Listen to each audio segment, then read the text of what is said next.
ஆவலுடன் எதிர்பார்த்த தலையாரி பணிக்கான நோட்டிபிகேஷனுக்கான ஜிஓ வந்து பாஸ் பண்ணியிருக்காங்க. அபிஷியலாவே என்ன எலிஜிபிலிட்டி கிரிட்டீரியா அவங்க ரெக்ரூட்மெண்ட் பண்ணணும் அப்படிங்கிறது அபிஷியல் ஜிஓ வந்து ரிலீஸ் ஆயிருக்குங்க.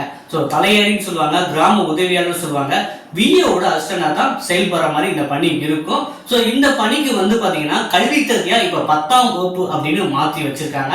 நீங்க வந்து இந்த பணிக்கு விண்ணப்பிக்கணும் அப்படின்னா 10ஆம் வகுப்பு பாஸ் பண்ணிருக்கணும். அதே போல பிரியாரிட்டி எதுவும் கொடுப்பாங்களான்னா கண்டிப்பா வந்து தமிழ் வழியை படித்தோர், முதல் தலைமுறை பட்டதாரி சான்றிதழ், டிஸ்ட்ரிக்ட் வீடோ இந்த மாதிரி பிரியாரிட்டி கண்டிப்பா கொடுக்கத்தான் செய்வாங்க.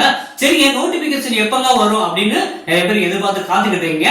ஜிஓ வந்துருச்சுனாலே இன்னும் ஒரு 10 நாளோ ஒரு 15 நாளையோ கண்டிப்பா வந்து நமக்கான நோட்டிபிகேஷன் வரத்தான் போகுது.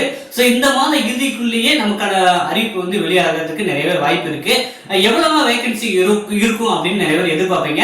கிட்டத்தட்ட வந்து பாத்தீங்கன்னா ஆல்ரெடி அவங்க ஜிஓ பாஸ் பண்ணல 2300 அப்ராக்சிமேட்டா வந்து வேகன்சி சொல்லியிருந்தாங்க. இப்போ வேகன்சி கூட இன்க்ரீஸ் பண்றதுக்கும் நிறையவே வாய்ப்புகள் இருக்கு. இது வந்து பாத்தீங்கன்னா அந்தந்த மாவட்ட வழியாக அந்தந்த தாலுகா வழியாக ரெக்ரூட்மெண்ட் பண்ணுவாங்க. ஒரு கிராமத்துக்கு ஒரு வில்லேஜ் எடுக்கிற மாதிரி தான் வந்து நோட்டிபிகேஷன் வரப்போகுது. ஸோ இதே போல தகவலுக்கு தொடர்ந்து நமது சேனலை சப்ஸ்கிரைப் பண்ணி இருந்திருங்க. இது சம்பந்தமா உங்களுக்கு ஏதாவது டவுட் இருந்துச்சுன்னா கமெண்ட்ல தெரிவிங்க. நம்ம அடுத்த காணொலியில இன்னும் டீட்டெயிலா நம்ம டிஸ்கஷன் பண்ணலாம். நன்றி, வணக்கம்.